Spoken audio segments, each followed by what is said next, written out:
To those who don't know me, I'm Mackenzie. I am the marketing manager with Signet. Before I was in marketing, though, I worked closely with our families and our tutors. So I've heard a lot of student stories and I've heard a lot of family stories. So I'm happy to be here and be the MC of the night. I am joined by two fantastic ladies, Sheila and Andrea. I want to have each of them give a brief introduction of who they are and what they do at Signet. Andrea, you're off mute. Will you go first? I sure will.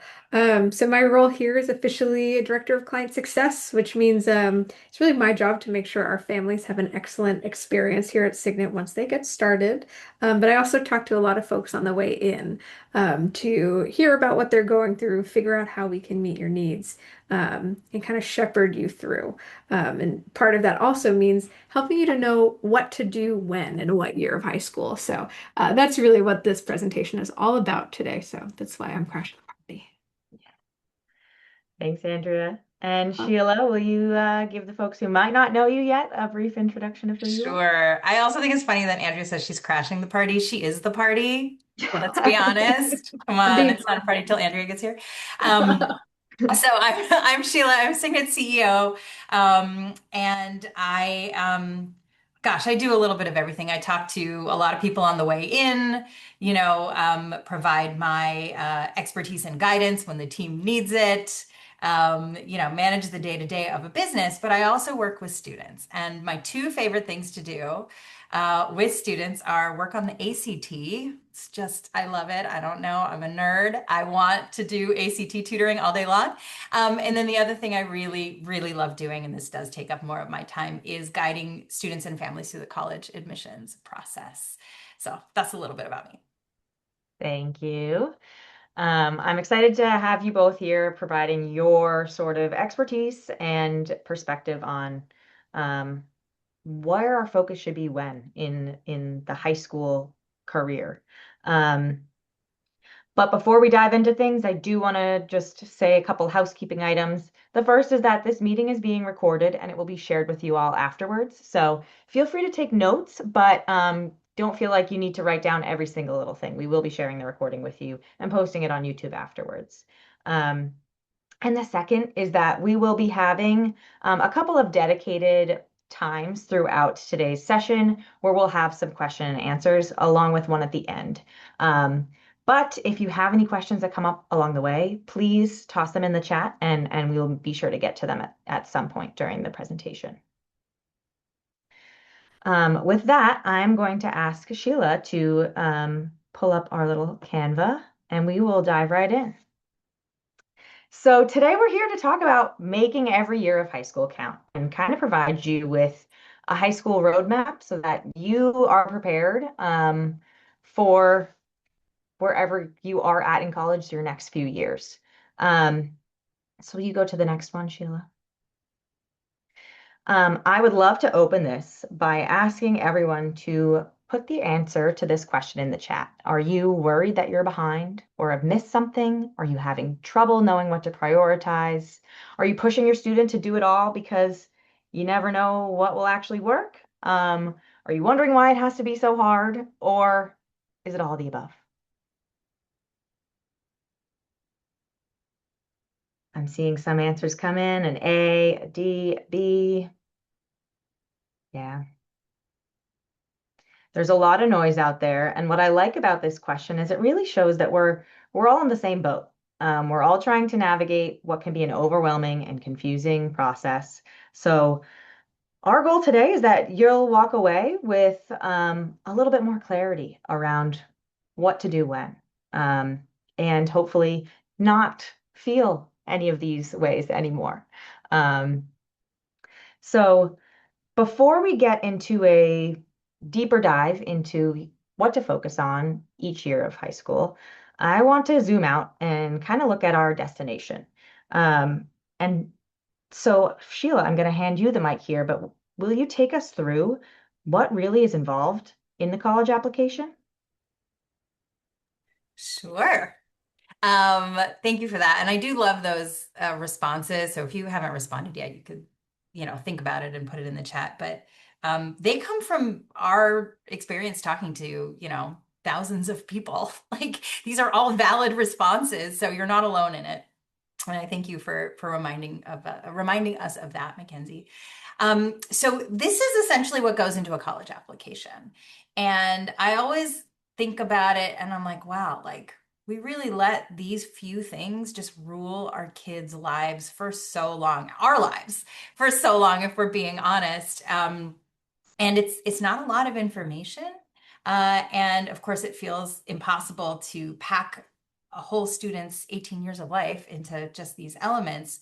Um, but one of the things I want to point out here is that this is just a lot of documentation of what is hopefully a really amazing high school experience, right? It's not the documentation that actually matters, it's the experience. You know, there are things we can do to document it more creatively, more compellingly for a certain school, but we can't do that if there's no experience, right? So, many of these things are things that you won't even touch until maybe the summer right before senior year. We'll talk about that timeline. But there are a few of them I do want to highlight in my next slide that are more things that you can start earlier and things that entail a process, right? Building the college list is something you'll hear us talk about at Signet a lot. We obsess over it because it really is the roadmap for everything else and sets your student up for so much success. And that takes time. You can't just pull the top 20 schools off of some website and be like, I got my college list. I mean, you can, but it will not lead to success and it will give you a lot of stress. And your kid might end up at a terrible fit school for them, right? And then they drop out or transfer, and that's a whole other thing. We want to avoid that, right? You really want to be intentional about this. I like starting this process in 10th grade. Andrea will tell you about that as we get to that slide. Activities and work experience. Some people call this the resume or the activity list. This is everything your student has done outside of school since ninth grade, right? So if they were a chess champion in sixth grade, you can't really share that unless they're still doing chess when they're in high school, right? So there's no real drive here for big, big achievements. Before you get to high school or even in high school. It's not so much the quantity, it's the quality. And so if your student is into something that requires, you know, intense skill development like a musician, right? If they want to be able to play at a very high level, well, hopefully they started before 10th grade, right? It's very rare that someone can start that late and be, you know, Carnegie Hall level musician in a year, right? That's not going to happen.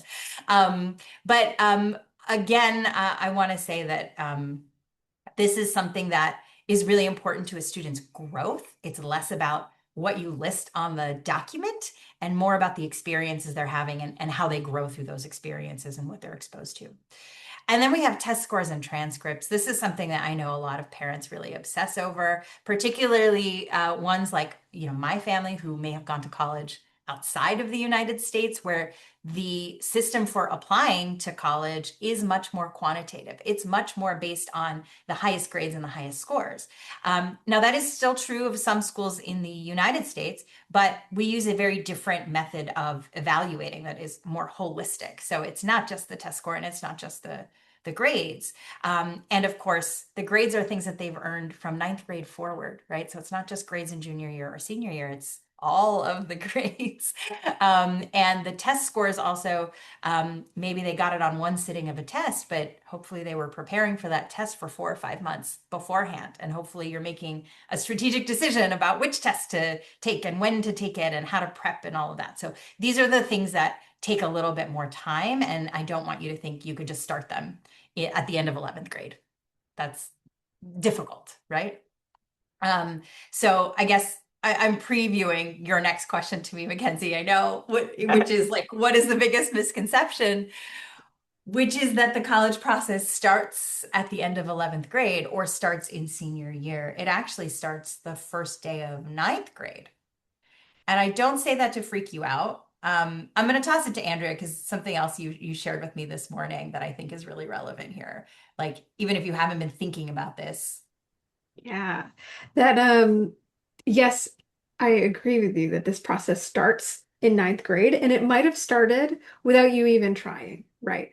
The foundation that gets laid in ninth grade is grades and interests and study skills and habits and encouraging your student to get to know themselves more deeply. We'll talk about like more detail of that in a moment, but I sometimes worry that families hear that and be like, oh my gosh, I'm starting from zero in 11th grade. Like, no, what we're actually going to do is we're going to really think about how the past couple years have gone and discover the foundation you've laid, whether or not you realized you were doing it at the time.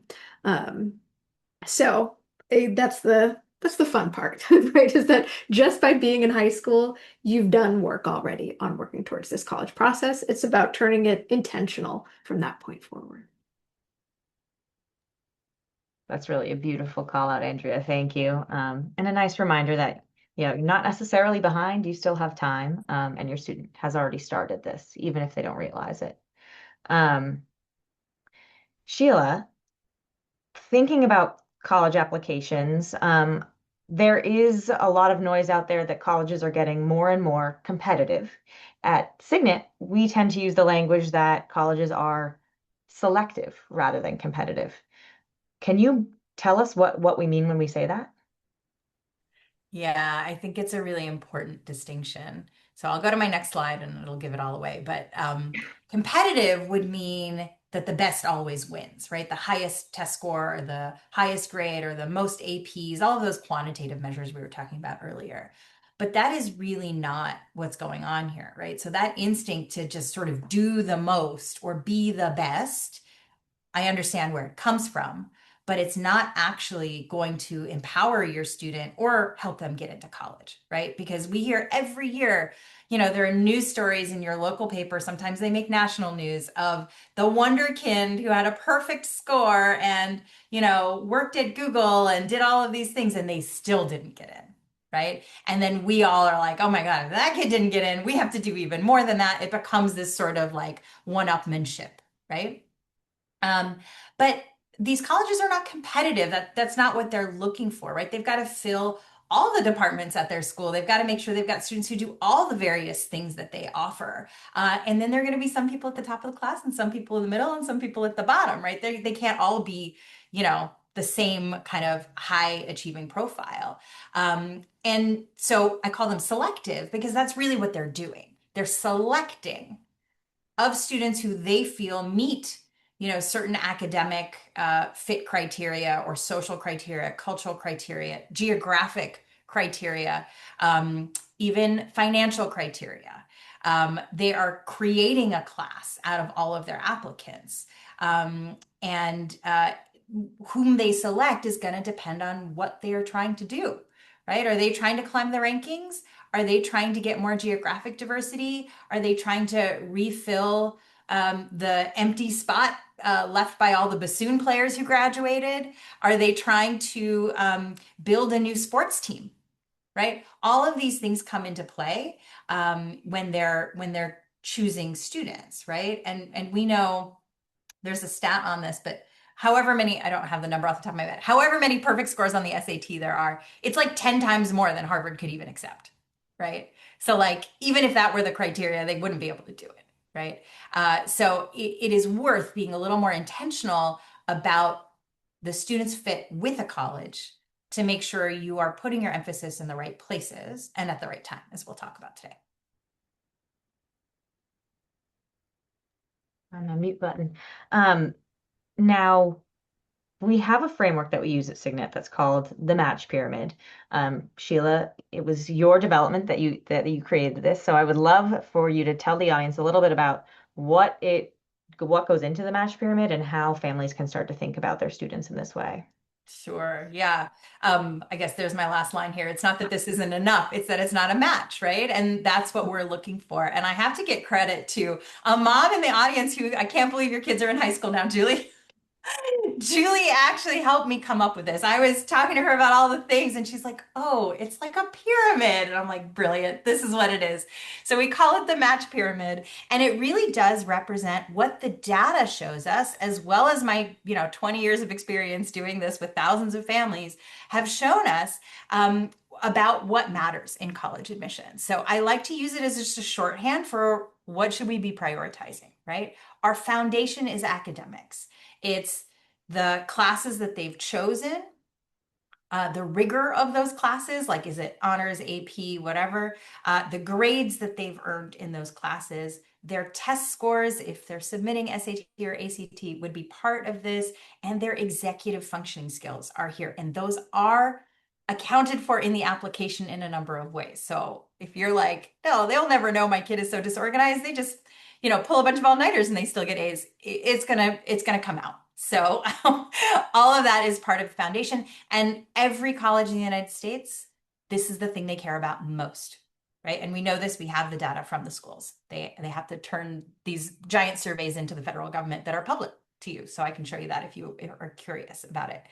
The next layer is what I call values. Sometimes I call it character. And this is about who the student is, how they show up in the world. How do they treat their teachers? How do they treat their peers? How do they engage with their community? What matters to them, right? And teenagers are not thinking in terms of their personal values. So this does take some work to sort of unearth. But when we can do that, then we understand what to showcase in their application based on the schools that they're trying to appeal to, right? Because colleges all have their values and their sort of cultural pillars as well. And when we can find that alignment, that's where we find not only the most success in getting in, but the student can actually thrive there because there's a real sense of belonging with the community that's already there. And then this last piece, the remarkable factor, is, of course, the hardest to define. I could give you an example, but it's really something special about the student that sets them apart. And again, it's not that they've done something more or achieved something greater. It's something really unique to them because every human is unique, right? So this shows a little bit of that self-awareness. Usually it is connected to the values and maybe their career aspirations or their interests or whatever it might be. But it is a little bit ineffable. So I think I have to give an example. Please, can you give us an example of uh, a student's remarkable factor that you've worked with? Yeah. Well, I actually just had a meeting with a student today. He's a rising senior, and I've worked with him for a year or two.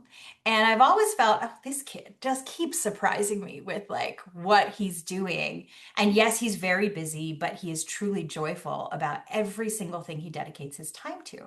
So me and his writing coach have been like really scratching our head, like, how do we capture this?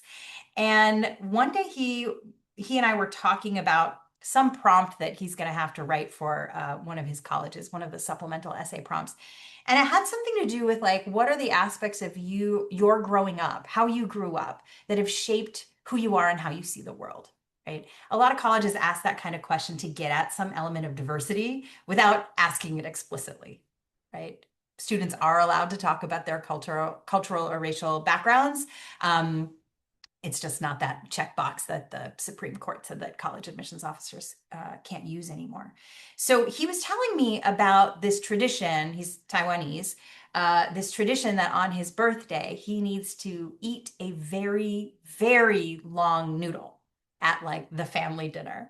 And he was telling me today that it's like in broth and sauce and whatever. And so he's like slurping this noodle, and the challenge is to not break the noodle. You're just supposed to slurp it. And apparently it brings long life, right? And he was like, that's supposed to be lucky, but I don't really get it. This is not like a transaction with the universe. I'm not helping anybody. I'm not doing something good in that sense of karma. Like if you do something good will happen to you. So how is this like building my luck? And then we, went followed that thread in our conversation, and he told me he's a singer in a children's choir here in Los Angeles. And he's like, we have all these traditions where we say all these like very silly phrases and we do these funny handshakes and have all these little traditions. And, what the heck are they for? But they do make the experience really enjoyable. Just like the long noodle, eating it with your loved ones, they're laughing at you while you're trying to not, slap yourself in the face with the noodle. And we came to this idea that one of the ways he creates his own luck is by creating the richest version of the present he can. And instead of dismissing these things as superstitions or some sort of transaction with the universe, like he said, he sees it as a way to build community, build memories, and connect with people. And I just think, like, I've got little goose pimples now. Like, that's his thing. We did it. We found the thing. Now the challenge is like, how do we get that into an essay? But that's a great example of his remarkable factor because it's not an achievement. It's something about who he is at the core. Thank you for that example, Sheila. I love hearing the stories, and I think it really paints a picture of what it is we're talking about when we say the remarkable factor. Andrea, I saw you come off mute. I don't know if you if you had anything to add. I have something kind of silly to add, but I feel like that's okay.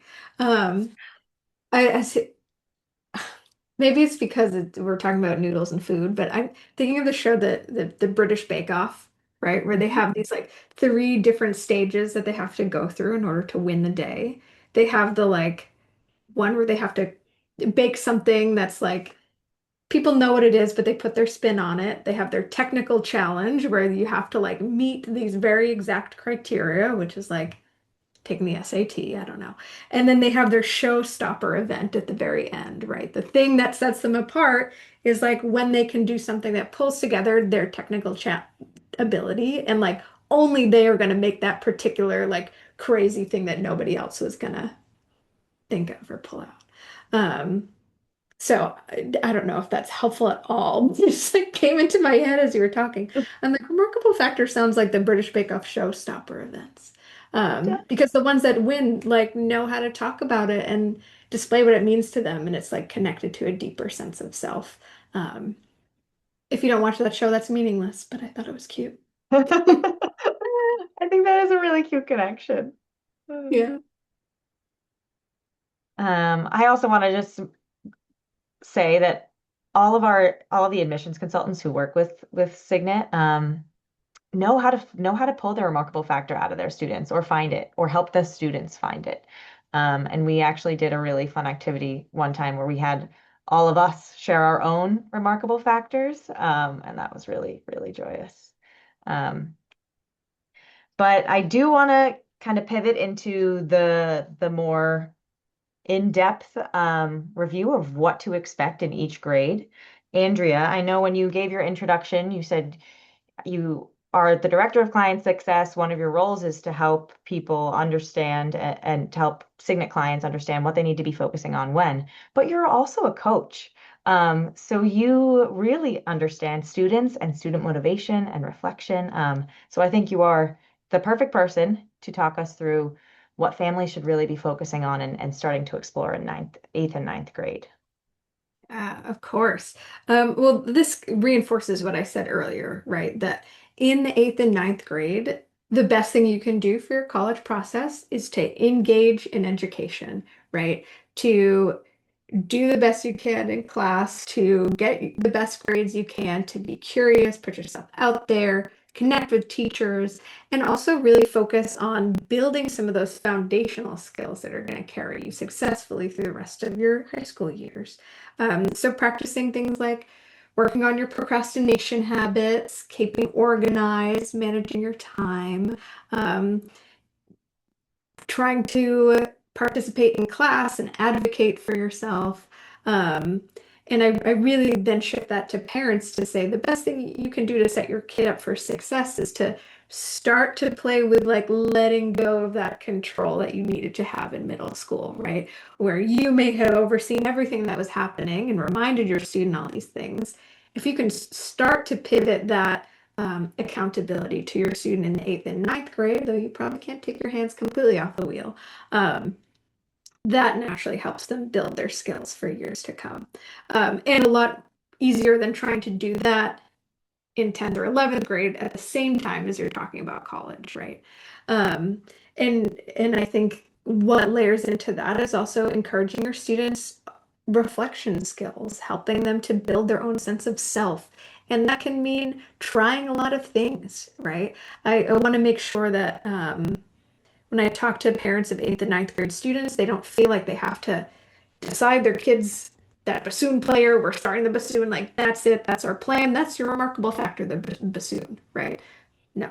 You will have a better experience and a more successful application if your student tries some things, starts stuff, maybe doesn't finish them, sees how it feels, and authentically goes through the world finding really matters to them, because that's going to build this foundation for later, right? Um, we want to avoid going too intensely and getting too locked in early, because yeah, that ability to reflect and talk about what they really care about is the actual thing that's going to make a difference, not that intense grip on one particular activity. If you already know what it is in eighth and ninth grade, more power to you, but that's not super common, I think. Yeah, I want to chime in to say like this takes work. You know, it really Mhm. takes work. It's very difficult. It's very difficult as a parent to let your kid try things you know they will hate or watch them skip over things you know that they would love. But like Andrea said, like this is where we get to be on our journey of handing over the reins to the student and hopefully they learn. Thank you. Sheila, from your perspective in your admissions work, is there one thing that eighth and ninth graders are doing that you wish that they would stop doing? Yes, yes. And it is getting ready for the SAT. We talked to so many families who were like, oh, yeah, my ninth grader is going to prep for the SAT this summer, or my eighth grader is going to. And I'm like, that is so pointless. Not only have they probably not learned everything they need to learn to do well on that test, colleges don't want to see a score from an eighth or a ninth grader. Doesn't matter how good it is. They want them from 11th and 12th graders. So it's a closer measurement to when that student is going to college. So don't waste your time trying to do it early. There are ways to kind of build their academic skills and habits that will, of course, benefit their testing process when it's time for that, that you can invest in now. But it's not, starting SAT prep proper at this age. Hmm. Andrea, do you have anything to add about what you're hearing families do at this age that they should stop and what they should start instead? Related, the PSAT is also the thing that we talked about this morning. Like, I mean, I love the context you gave, Sheila, that like the PSAT is purely a marketing tool for the company, the private company that makes the SAT. It has colleges don't see it. It doesn't have much impact at all, and it is a really big distraction when people get really hung up on we have to prep for the PSAT. And I especially when they talk a lot about this national merit scholarship that students can win via the PSAT. It is not enough money to be like worth all this, and such a small sliver percentage of students get it. Yeah. Um, it's a total, I don't know, It's a marketing sketchy. ploy, is what it Yeah. is. Don't Yeah. fall for it, people. No. No PSAT business. They'll likely have to take it through school, but don't prep for it. Don't waste your Hmm. Good question, time. Tamara. We'll come back to that. Hmm. Well, I do want to take a moment right now to take questions. Sheila, thank you for reminding us in the chat. After each grade that we talk about, we are going to do some questions from the audience. So if you have questions about what the focus is in eighth and ninth grade, please drop them in the chat so that we can address them. And if there are no questions, that's okay. But I want to give you some time to write. How about we move on and you eighth and ninth grade parents can also ask your questions here if you need to. Yes, that works as well. Andrea, can you continue bringing us through now that we're in 10th grade? What's up next? I really enjoy meeting families in the 10th grade or like growing up with them and talking to them in the 10th grade, right? This is when I feel like students start to realize that college is like a real thing. It's not a hypothetical, it's not a fantasy land like, oh, this is happening. This is legit. It starts to take some real shape. But at the same time, we're not in crunch time. There's plenty of room to still like breathe and take it easy. And if you do it right, that maintains the whole time through. There's not a lot to like, I say like capital W work to do, right? We're not doing the application yet. But this is when the decisions you make in high school can have bigger impacts, right? Um, so 10th grade is about deepening the work you already did in eighth and ninth grade. So I'm thinking about going deeper into interests, pursuing, when your student finds things that they love, how can they do more of it? How can they take it in a different direction or a different shape? How can they maintain grades, especially as they take harder classes? How can they choose the right classes for them, right? This course selection starts to become a thing in the 10th grade about taking advanced coursework or planning for advanced coursework later. How can you bolster your skills accordingly? I like thinking about the relationships that students are making at this point. Are they connecting with teachers and their guidance counselors, the folks that are going to write their recommendations pretty soon? And I like never shy away from saying actually peer relationships here start to get really important too. Understanding what you can learn from peers, what you're hearing from peers. Maybe it's like stressing you out. How do you managing kind of the chatter that's around you? Like learning how to navigate that becomes important. Um, but the two more sort of like concrete things that 10th graders start to do with us is talk about testing strategy, the SAT, the ACT, or going test optional, making that decision, which is right for me.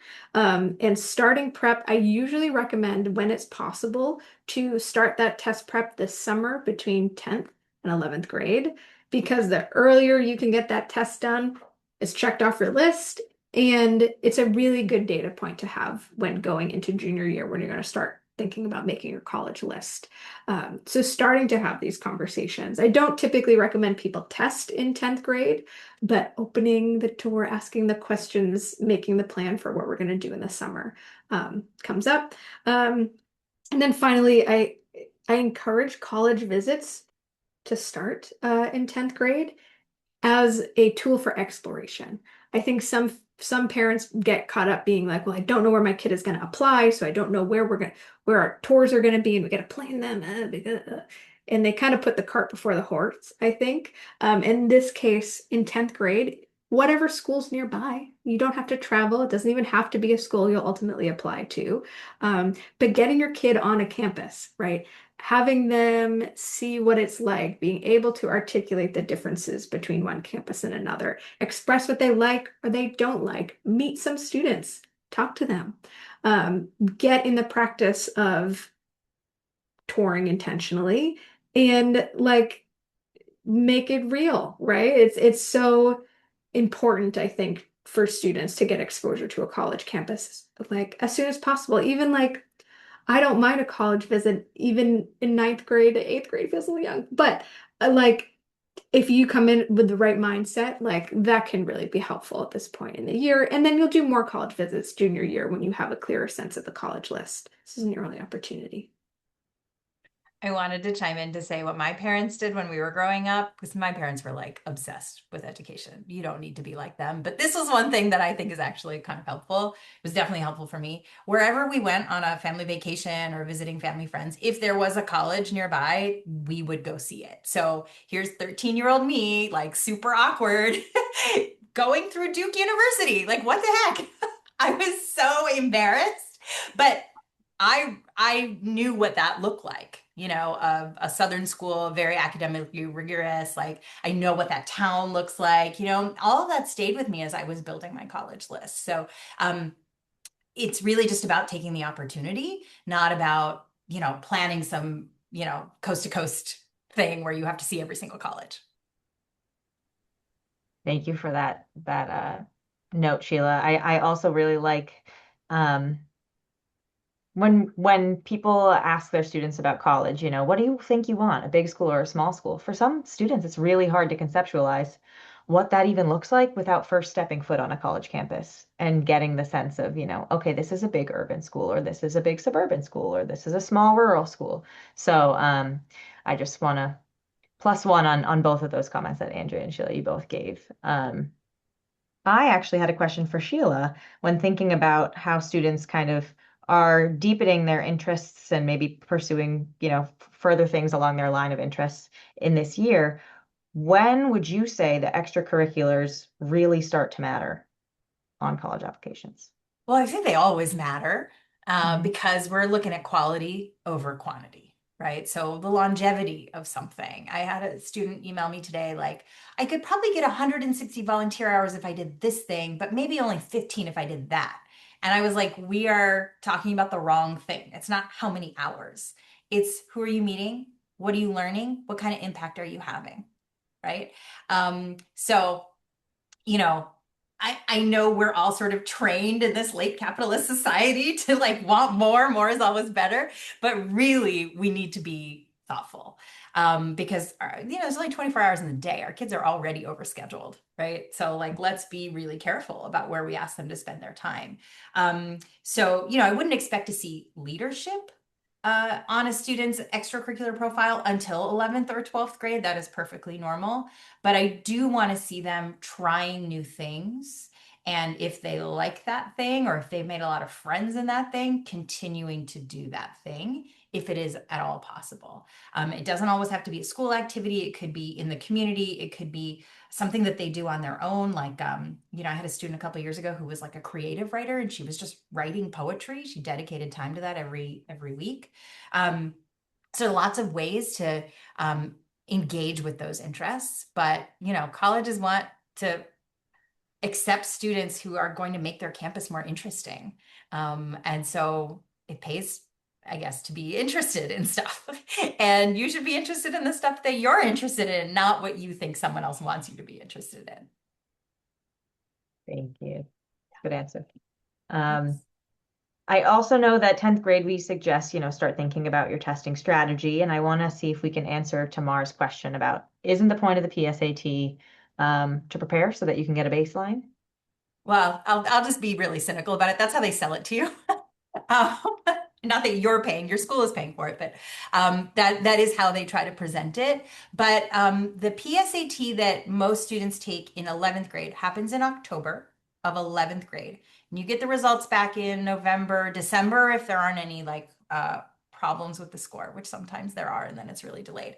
In my mind, that is 6 months too late to be getting that baseline, right? Because it means you have to test in junior spring, which might overlap with AP exams or other big commitments or prom or driver's ed or who knows what else. It also will delay your process of really building your college list, finalizing it once you know what your score is, right? So the PSAT can be a great baseline, but not in 11th grade.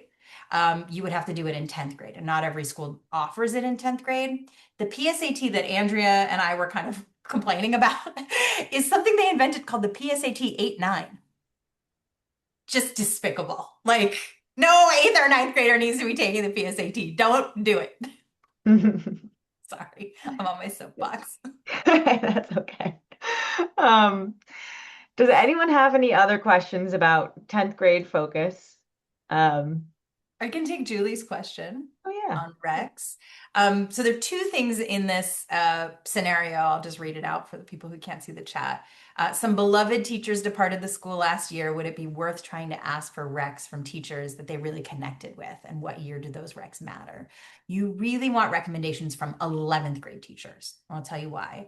One is those are going to be the most advanced courses your student has completed before they submit their college applications. So those teachers have seen a whole year of growth in a harder course. So you want to ask at the end of junior year. I'll kind of touch on that in the next slide.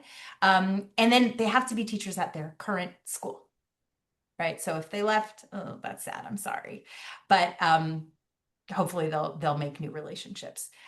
The exception to this is if you have a teacher that you loved in 9th or 10th grade, and they'll also teach in 12th grade, then you can ask that 12th grade teacher because they've seen that kind of growth. But really, I like 11th grade teachers. Thank you. A good clarification, and I think Claire builds upon what I said on earlier about teacher relationships. Yes, sometimes they can come back and end up being the people that you pull, but also training your students to engage in teacher relationships in ninth and 10th grade will make it so the first time they're not putting themselves out there is their 11th grade teacher. They're just asking for a recommendation, right? It's that sort of relationship building and connecting is a skill in itself that you can start anytime. That's a great point. I thank you for that. Yeah.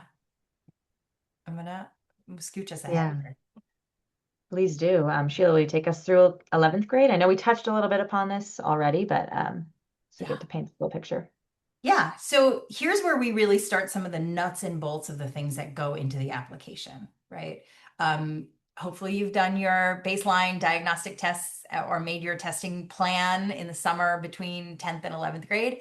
And if your prep is not finished by then, I like to see prep in the fall to clear room for all the other things that need to happen in junior spring. Test prep is like a whole separate class. And junior year is when they're taking the most hardest classes, right? Like maybe it's five APs all of a sudden. So it's not just that conceptually the work is harder, there's just more of it. So we really want to plan intentionally where the test prep falls. And that's something that we can do with you if your student hasn't done baseline tests yet. Or even if they have and you're not really sure what to make of them, just give us a call. We will talk you through them and make our best recommendation about when you should test, what they should focus on, whether a class or a one-on-one tutor or even self-prep would be the best option for them. So don't hesitate to ask. But that's the test prep piece. College research really begins in the fall of junior year for me and my students. Hopefully, we have done some of that groundwork to understand their preferences and help them, articulate what they like. And I think just as importantly, what they don't like. It's a lot easier, honestly, for teenagers to say what they hate than what they love. And then that can help inform the list. We don't want an open campus or we don't want something too rural or whatever it is, right? And then we can find the things that are a better fit. But we're looking at things like the academic fit and the cultural fit, the values fit, the various institutional preferences that we can kind of try to suss out from various sources, and building a nice big list. Shortening that by really engaging deeply, talking to students, maybe doing an information session, maybe doing a more formal college visit to build that sort of shorter list. um, and that list is so important because it really is the roadmap for everything else, right? The list is the audience that you're trying to speak to with your college application. And so you're going to show maybe a different side of yourself to a school that prioritizes community service versus a school that prioritizes research, right? And you can still be authentically yourself, but we're just kind of putting the spotlight on different aspects of you. I have a colleague who used to say, we're like stylists, but we can only dress you in the clothes you already have, right? But that doesn't mean you can't wear a different outfit for, for each school, right? Um, and the list then will also tell us what maybe who are the best teachers who can speak to this aspect of the student that we're trying to emphasize in the application. What stories should we be telling in our essays or our supplemental essays? What order should we list our activities in, and what should we say about those things to really create that almost like aura of a student just coming off the page, right? And that's where this application strategy and narrative comes in, right? So I use junior spring to really finalize the list, really think about that strategic narrative, and then map out all the pieces of the application and the recommendations, all of that, so that we know we're creating that message. This is where we usually get the most questions, so I do think we should give a long Please. pause here.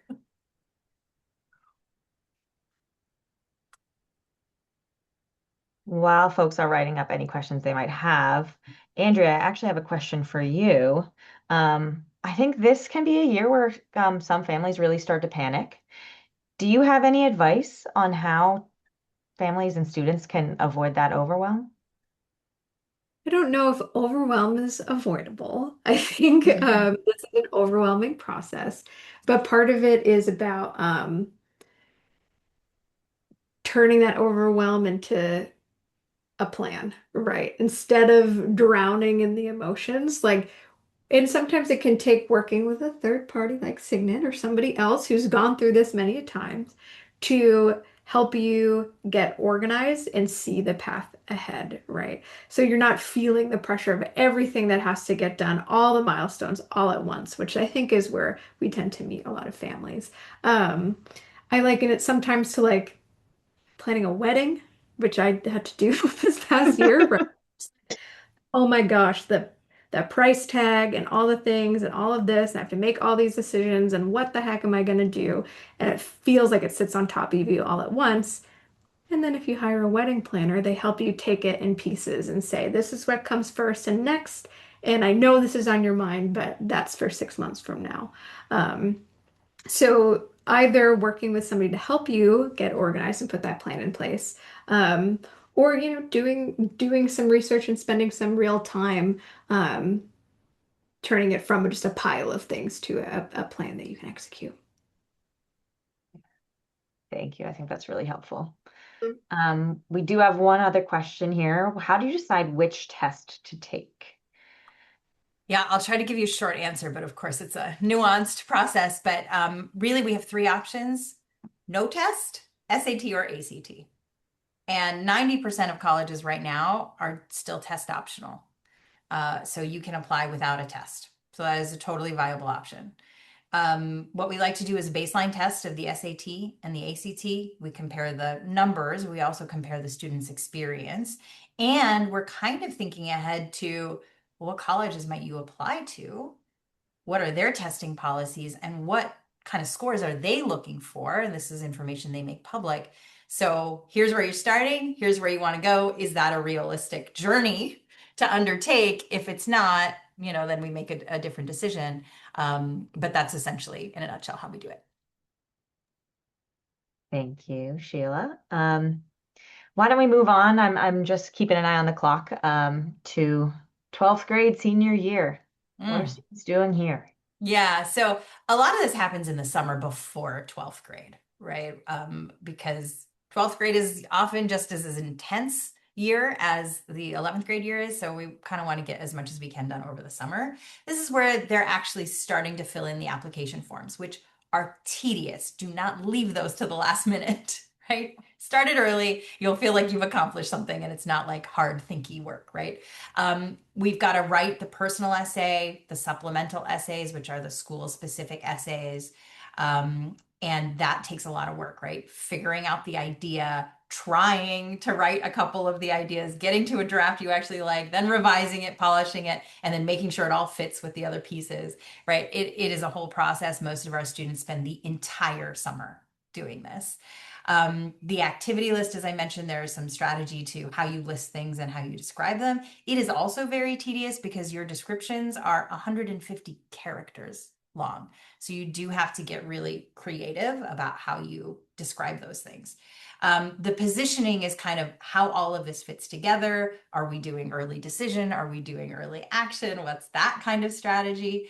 And then, of course, the polish, right? We don't want to see typos. We don't want to see that they listed their contact information incorrectly or whatever it is, right?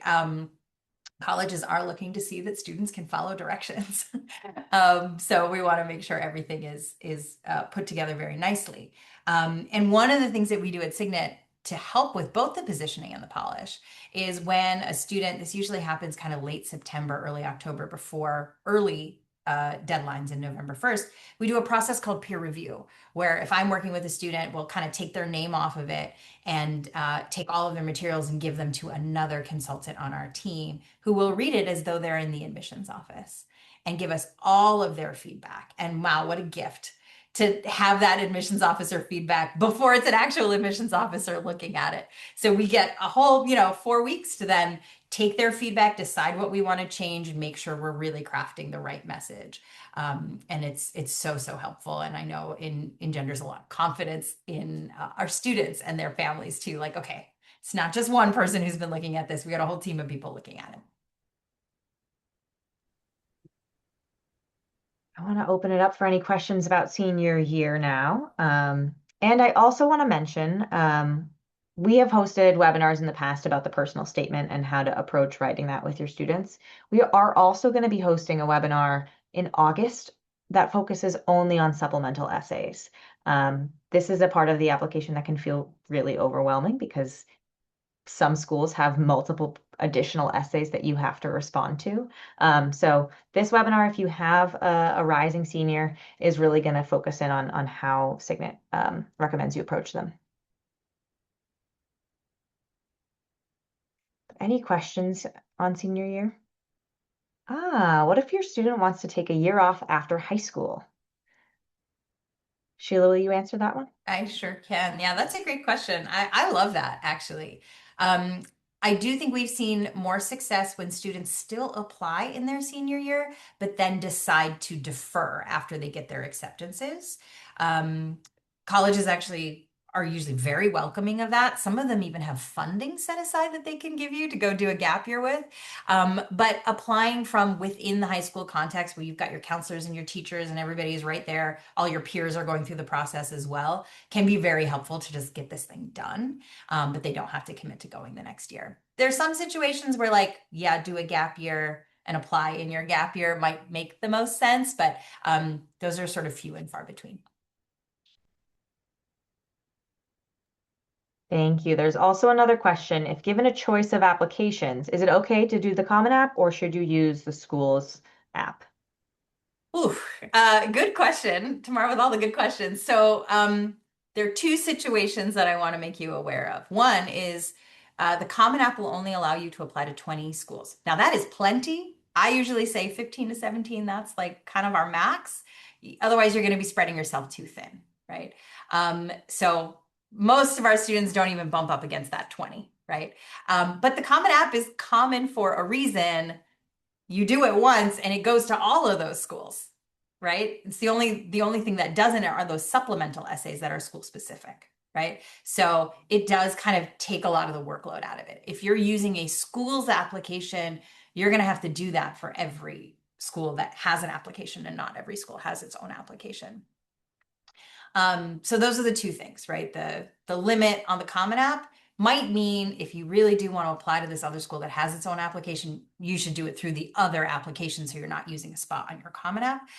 But just be aware that you're going to have to fill in a lot of stuff over and over and over again.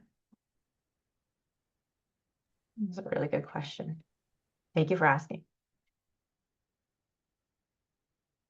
Anything else coming up here? I think these folks are shy. I know they have a million questions. If it's easier to come off of mute than to type it, please do.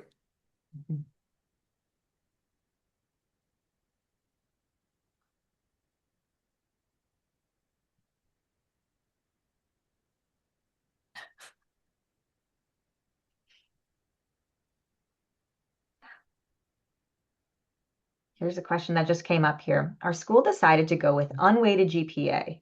What are your thoughts about this? And do you see the child as being disadvantaged?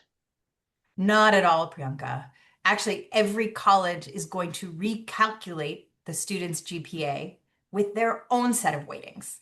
So it actually doesn't matter if your school is reporting weighted or unweighted GPA. The college is always going back to the transcript and assigning its own values. So it doesn't actually matter. They're just doing this to, like, help, I think, probably families in your district feel a little bit better about, some kids get to take all these APs and so their GPA is higher, and then the other kids who don't do it, it's lower. Like, they're just trying to be a little diplomatic, but it is really not going to disadvantage anybody on the college side for sure. Oh, we have a good question for Andrea. I was Was gonna just say, about to say, yeah, Andrea, can you answer this next one about how do we get students to start reflecting on their experiences?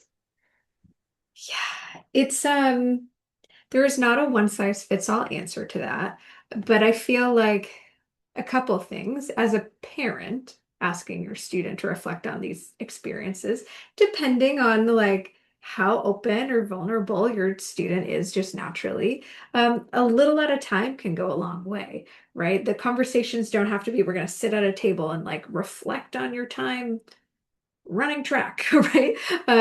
In the car, asking more open-ended questions, getting them to think about things differently. Could also mean like withholding some of your thoughts or like, I think this is what this means for you. Really practicing asking your student more specific and open-ended questions about their experiences and not even necessarily saying we're having this conversation to prep you for college, right? Especially if your student's on the younger side, opening some of those dialogues will pay dividends later. But for some students who like find this like a little too vulnerable, not super comfortable, it just is not gelling at home with parents or family. Sometimes that emotional closeness just makes it difficult, or they're so excited or willing to please or give you an answer they think you want to hear that it's not really what they think. Again, using an outside party like a coach or relying someone on your admissions consultant or your writing coach. Sometimes having an expert who's a little bit more objective and removed can really help ask probably the same questions and get different answers out of your student.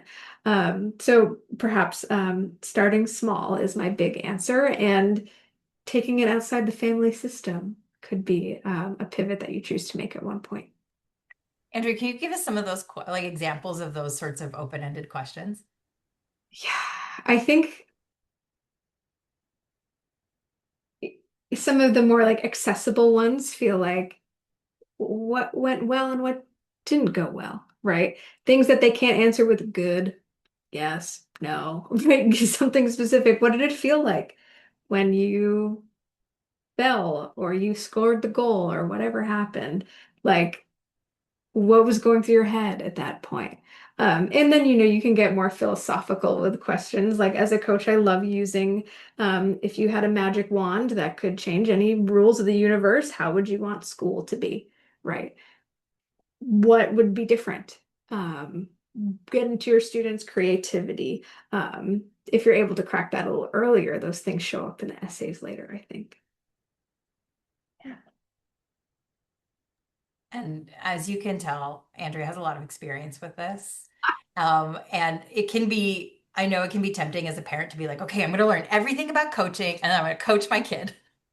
Now, Mhm. you can be perfect at it, and maybe you can coach lots of other people, but I will tell you the dynamic is different with your kid. It just is going to be. So be prepared for that. Don't take it personally. It's part of their growing up, right? They're trying to kind of find themselves as separate people from you. And this is part of how they do that. Mhm. Thank you, Sheila. And thank you, Andrea.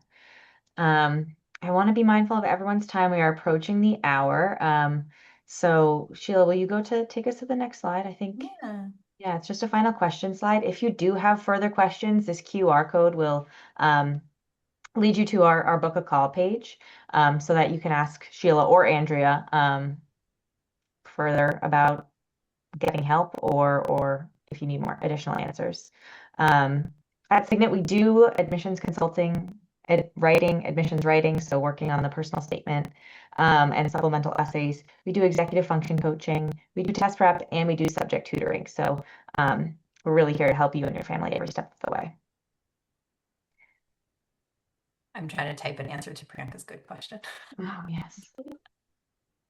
Um, I'm gonna go off mute and just say, Sheila, just like you, I studied, I did my high school and undergrad in India, and I did my grad here at Harvard. But grad school is a different beast altogether compared to high school, and it's pretty unnerving. It's so even just this simple presentation that you guys offered, I think it's a great start for moms like me. And thank I'll make you. sure to spread the word around. But um, I think we think of it like, coming from where we come, which is a very structured, quantitative approach, and it doesn't. It there's no the choices are not as wide as here.